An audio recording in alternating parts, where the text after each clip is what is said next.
Assalamualaikum warahmatullahi wabarakatuh. Selamat pagi Ananda.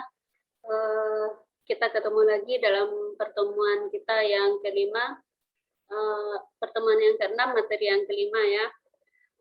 Pertama-tama marilah kita mengucapkan puji dan syukur kehadirat Allah Subhanahu wa taala yang telah memberikan kepada kita tiada henti-hentinya nikmat kesehatan, nikmat kelapangan, nikmat ilmu dan rezeki yang telah diberikan kepada kita semua, kepada makhluknya.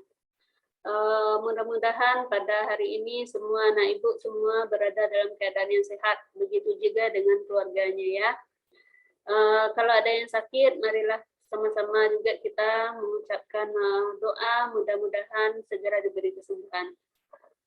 Nah, Nanda, salawat dan salam juga perlu kita kirimkan kepada Nabi besar Muhammad Sallallahu Alaihi Wasallam yang telah membawa umatnya dari zaman yang kebodohan kepada zaman yang begitu cemerlang, penuh dengan ilmu pengetahuan seperti saat sekarang ini.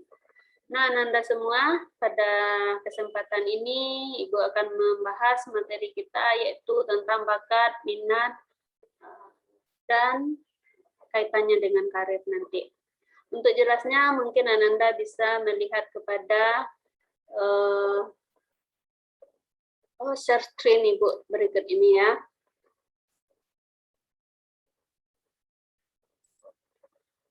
Oke.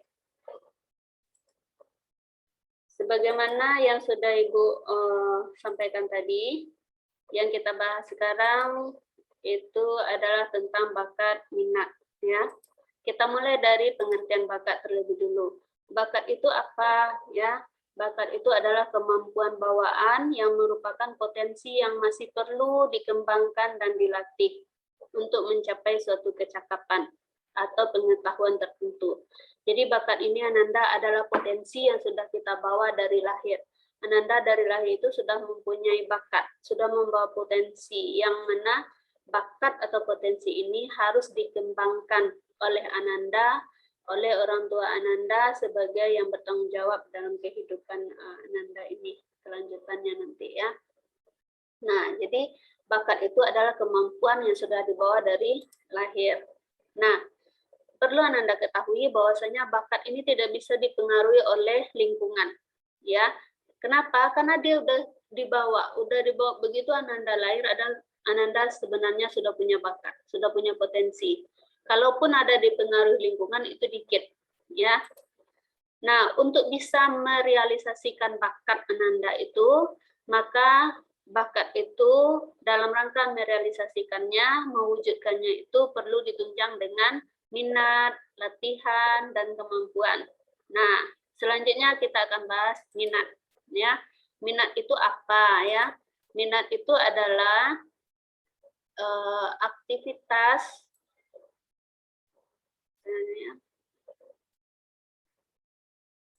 Minat itu adalah aktivitas atau tugas-tugas yang membangkitkan perasaan ingin tahu, membangkitkan perhatian, memberikan kesenangan dan kenikmatan. Itu nikmat namanya ya, itu minat namanya ya. Jadi minat itu keingintahuan, rasa ingin tahu, rasa ingin mencoba, yang mana rasa itu memberikan kita kesenangan atau kenikmatan. Nah, minat itu beda dengan bakat. Minat ini sifatnya berubah-ubah. Bisa dipengaruhi oleh lingkungan, bisa lingkungan itu misalnya teman, ya kalau kamu punya teman yang suka baca di pustaka, kamu berteman akrab dengannya, maka Anda akan terbawa. Jadi minat itu bisa ditumbuhkan. Misalnya Ibu nih, Ibu kan bekerja Ibu guru, tapi Ibu suka dengan tanam-tanaman. Ibu suka melihat keindahan. Nah, Ibu akan mulai menanam bunga-bunga, sayuran, segala macam. Itu minat.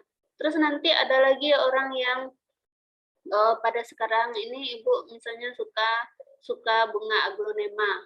Nah, tahun-tahun yang lalu orang rame-rame bertanam atau semarak bunga anthurium. Ibu juga ikut. Sekarang aglonema Ibu ikut.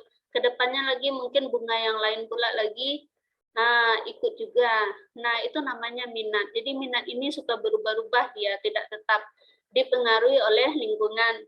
Nah, beberapa tahun lalu kalangan bapak-bapak nih laki-laki suka dengan cincin ya. Pasti Anda ingat ya, ada cincin batu akik namanya. Nah, itu 1 tahun, 2 tahun bukan main boomingnya ya. Harganya sampai mahal, sampai jutaan, sampai puluhan juta. Tapi sekarang nggak ada lagi. Ya, dan orang pun tidak banyak lagi yang menunjukkan minatnya untuk memiliki cincin batu akik itu. Nah, itu namanya minat. Jadi minat ini bisa berubah-ubah.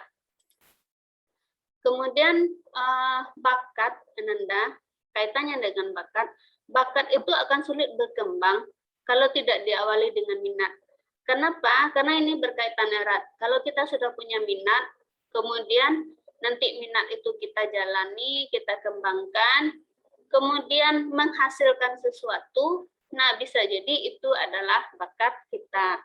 Jadi cara kita mengetahui bakat itu bisa melalui minat, ya. Nah, selanjutnya cara menemukan bakat yang tersembunyi. Pasti Ananda bertanya-tanya nih, kalau gitu bakat saya apa ya? Apa bakat saya ini sebenarnya? Nah, gimana cara menemukannya? Yang pertama adalah dengarkan orang lain. Kenapa dengarkan orang lain? Nah, bisa jadi orang mengatakan kita seperti ini ya. Kamu kalau nyanyi suaranya bagus lah. Nah, oh iya, kita enggak nyadar selama ini. Karena dipuji orang, kita berlatih nyanyi. Ternyata suara kita memang bagus, orang mau mendengarkan.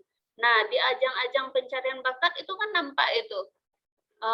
Suara-suara yang bagus itu kita nampak. Ternyata itu bakatnya, walaupun pekerjaannya bukan penyanyi. Mungkin bisa jadi pekerjaan sebenarnya adalah dokter, mungkin pekerjaan sebenarnya adalah guru, mungkin pekerjaan sebenarnya adalah pedagang, tapi dia punya bakat suara yang bagus. Nah, itu kelihatan di waktu lomba. Kenapa bisa dia mencapai lomba? Karena dia mendengarkan orang lain, suaramu bagus, coba deh ikut ajang itu, coba ikut lomba, coba ikuti. Ternyata diikutinya dia menang. Nah, ketahuan di situ, oh ternyata saya punya bakat menjadi penyanyi. Yang kedua, temukan sesuatu yang sangat mudah dilakukan. Ananda masih meraba-raba apa ya bakat saya ya. Nah, Ananda bisa mulai dengan sesuatu yang mudah dilakukan. Apa yang menarik untuk dilakukan? Misalnya, Ananda suka sekali mendengar orang membacakan puisi. Oh, coba bikin puisi, saya juga bisa tanda. Coba-coba saja, tulis apa yang dirasakan, apa yang diinginkan, tuliskan menjadi puisi. Ternyata setelah selesai, bagus. Orang memuji, guru memuji, Ananda dapat nilai yang bagus. Nah, bisa jadi Ananda ternyata mungkin mempunyai bakat menjadi penulis puisi. Ya. Yang ketiga, temukan sesuatu yang paling kita nikmati. Yang paling kita nikmati itu artinya yang paling kita senangi. Misalnya yang penyanyi tadi nih, di dapur dia nyanyi, di kamar mandi dia nyanyi, mau tidur dia nyanyi, waktu senggang dia nyanyi, kadang-kadang mau makan juga nyanyi, enggak sadar nih mulutnya terus bernyanyi. Nah, itu senang dia. Tanpa dia sadari itu adalah merupakan kesenangannya dan dia sangat menikmati. Nah, itu pekerjaan yang berulang-ulang kita lakukan seperti itu, bisa jadi memang bakatmu adalah menyanyi, ya. Atau yang suka berenang, ada waktu senggang dia pergi berenang, ada waktu senggang dia pergi berenang, apalagi ada pelajaran berenang dari sekolah mungkin dia pergi berenang, hari libur dia pergi berenang, gitu kan. Nah, itu adalah sesuatu yang kita nikmati. Bisa saja itu adalah bakat kita yang sebenarnya selama ini tidak kita sadari. Yang keempat, temukan sesuatu yang sering Anda bicarakan. Nah, misalnya Ananda sering membicarakan tentang robotik. Kalau hidupin TV atau nonton YouTube, kamu sering melihat cara-cara merangkai pembuatan robot, ngapa-ngapain yang dibicarakan itu tentang robot. Ada pertunjukan atau perlombaan robot, Di luar kamu lihat siaran langsungnya atau rekamannya melalui YouTube. Nah, apapun yang kamu bicarakan itu tentang robot. Nah, kamu tahu itu gimana perkembangan robot di Jepang atau di Indonesia atau di Sumbar atau di Kota Padang, udah ada atau belum? Nah, itu kan minat-minat seperti itu sering kamu bicarakan, bisa jadi itu adalah yang menjadi bakatmu. Atau kamu suka membicarakan tentang model pakaian. Hari-hari yang dilihat, yang didengar, yang dibicarakan dengan teman adalah model pakaian. Bisa jadi bakatmu nih, terutama yang perempuan, atau tidak menutup kemungkinan yang laki-laki, bisa jadi bakatmu itu adalah jadi perancang busana, perancang mode. Nah, seperti itu. Jadi, Ananda harus banyak nih mengevaluasi diri, saya kok sering ya membicarakan ini, saya sering membicarakan itu, saya kok sering ya menceramahi atau memberikan nasihat kepada teman gitu kan. Nah, bisa jadi bakatmu adalah menjadi pembicara atau kamu suka menuliskan pengalaman-pengalaman pulang dari sekolah, nyampe di rumah ngomong sama mama atau sama bundanya. Tadi ini kejadiannya di jalan, ini yang terjadi, terus ini solusinya. Di sekolah tadi kejadian seperti ini, pelajarannya seperti ini. Ananda ceritakan sama orang tua. Nah, kenapa yang dibicarakan itu tidak ditulis? Ya, kalau Ananda menuangkannya dalam bentuk tulisan, bisa jadi bakat Ananda adalah menjadi seorang penulis. Nah, yang kelima adalah tanyakan kepada orang lain. Jangan sungkan ya. Tanyakan kepada teman, tanyakan kepada orang tua, tanyakan kepada kakak kelas atau teman-teman di lingkungan. Oh, Kak, saya ini istimewanya apa? Nah, menurut kakak, menurut kamu, kalau sama teman ya, saya ini kelebihannya di mana? Nah, seperti itu. Jadi tanyakan kepada teman kita.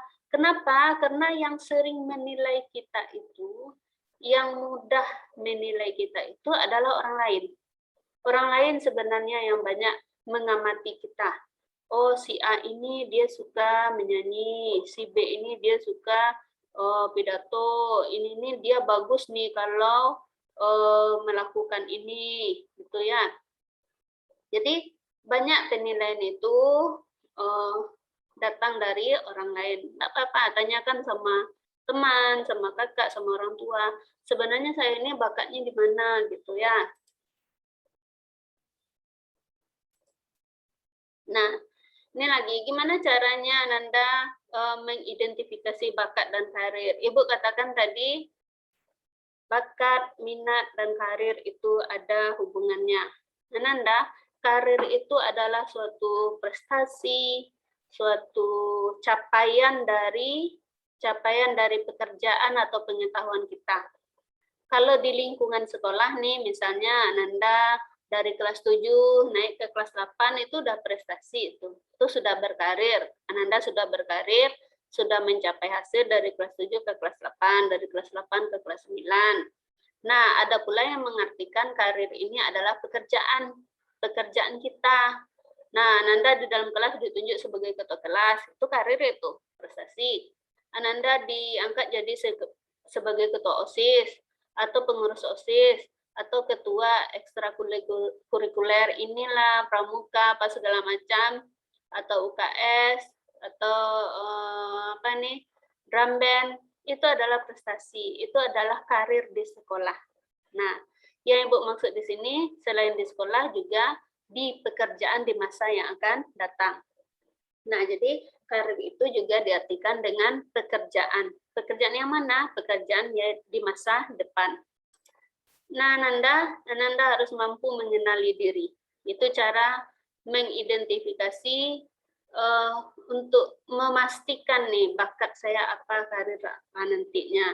Kenali diri dulu, kenali potensi dirimu, kenali kemampuan dirimu, kenali kemampuan akademikmu. Di bidang akademik, kamu sukanya pelajaran apa? Nilai apa yang bagus? Bidang IPA kah? Sosial kah? Atau agama kah? Kamu bagusnya di mata pelajaran biologi kah, atau fisika saja, atau matematika, atau bahasa Indonesia, bahasa Inggris, itu harus kenali dulu kemampuan diri. Ya. Yang kedua, ketahui apa yang Ananda inginkan. Ananda ini maunya apa? Apakah maunya nilainya stagnan, begitu-begitu saja, atau maunya nilainya naik terus tiap semester?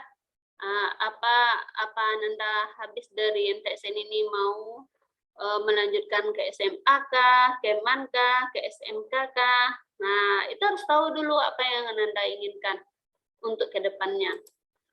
Nah, yang ketiga, harga nilai diri. Harga nilai diri itu berkenaan dengan kemampuan kita. Ananda harus bisa menghargai kemampuan diri. Kalau misalnya Ananda bisanya di satu bidang saja, di bidang sosial saja, sementara yang lain tidak. Nah, yang mana yang bisa ini, itu yang harusnya Ananda kembangkan. Dengan begitu, Ananda bisa menilai atau menghargai diri. Ya, yang keempat, temukan bakat. Nah, ini yang Bu sampaikan tadi.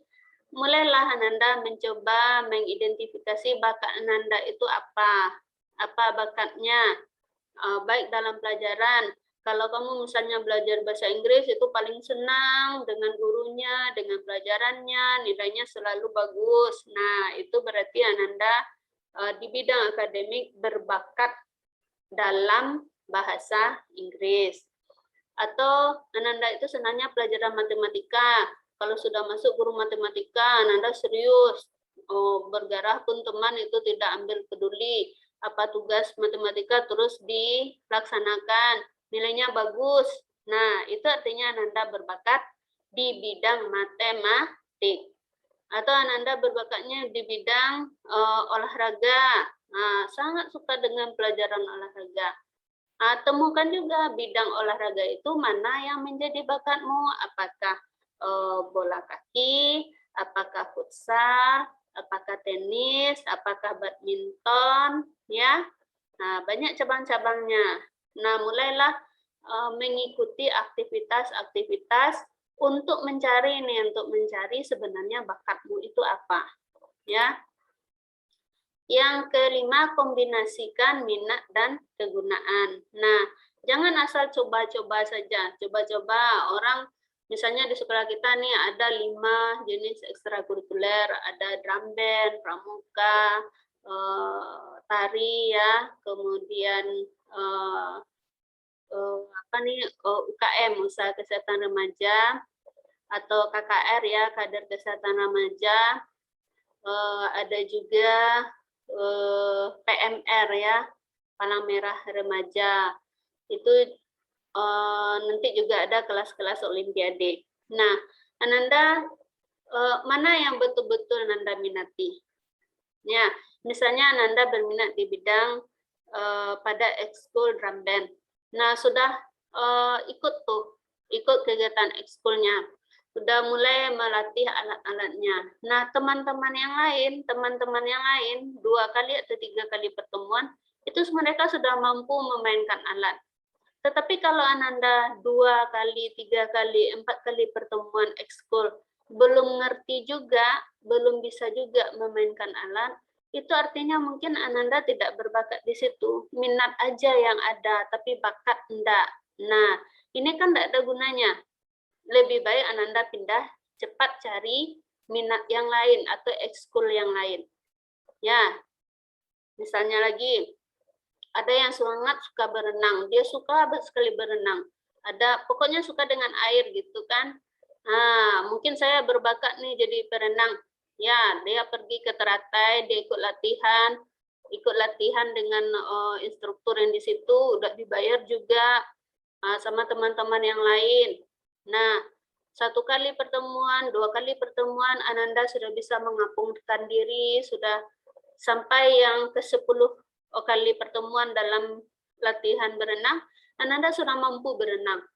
Sudah memiliki gaya berenang, apakah itu gaya dada, ya, sudah mampu. Itu nantinya Ananda berbakat. Tapi kalau sudah sampai 4 kali pertemuan, 5 kali pertemuan, Ananda masih terbenam, nggak bisa mengapungkan diri, nah Ananda harus mengkaji ulang, kamu berbakat atau enggak berenang, atau cuma minat saja. Nah, jadi kalau kita sudah mencoba berlatih tapi memang tidak mampu, tinggalkan, itu berarti tidak bakatmu dan itu mungkin tidak ada gunanya nanti. Nah, lebih baik Ananda cepat beralih ke aktivitas yang bermanfaat. Nah, selanjutnya proses kerja ya Nanda itu ditentukan saat Nanda masuk sekolah ini, apalagi MTSN. Tamat MTSN ini Nanda nanti akan lanjut ke SMA, lanjut ke SMK, atau lanjut ke MAN.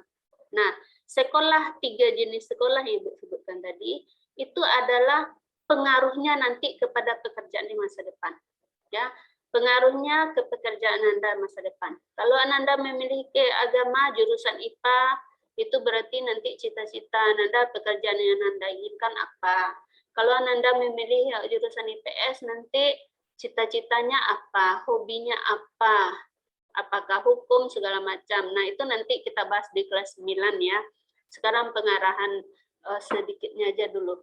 Kalau Anda memilih SMK, berarti itu kan kejuruan, banyak keterampilan-keterampilan. Nah, jadi Anda, sekolah yang Anda pilih, tamat dari MTSN, itu sebenarnya menggambarkan pekerjaan apa Anda nantinya. Ya, nah Ananda sebagai remaja harusnya sudah mempunyai kemampuan untuk membuat keputusan. Keputusan apa itu? Keputusan yang berkaitan dengan masa depan.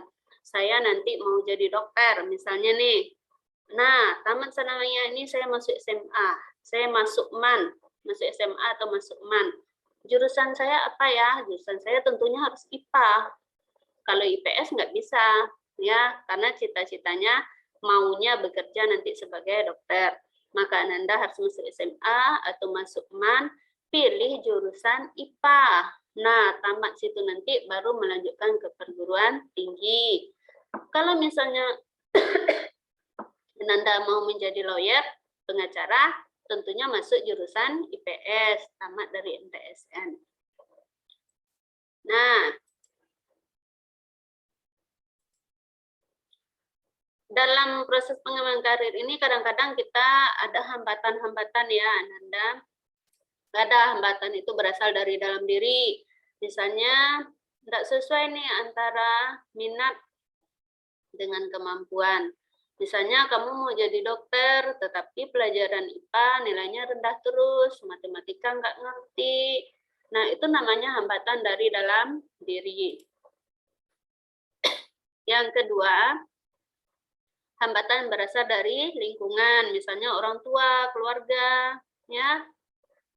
Kamu maunya jadi dokter, tapi kata ayahnya nggak usah jadi dokter, jadi lawyer aja, pengacara. Atau kamu maunya jadi pengacara, kata orang tuanya jadi guru aja, biar pahalanya banyak, gitu kan. Karena guru kan memberikan informasi, transfer ilmu kepada murid-muridnya, pasti pahalanya banyak ya.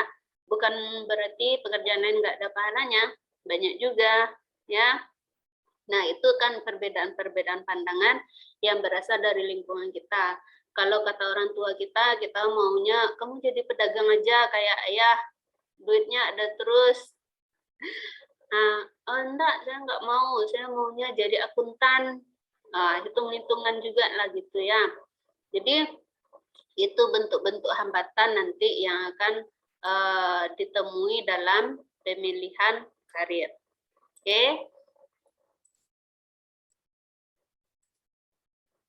Nah, jadi Ananda itu tadi yang sudah Ibu sampaikan kepada Ananda semuanya. Sekarang ada tugas dari Ibu, mudah-mudahan apa yang Ibu sampaikan tadi Ananda bisa mengerti.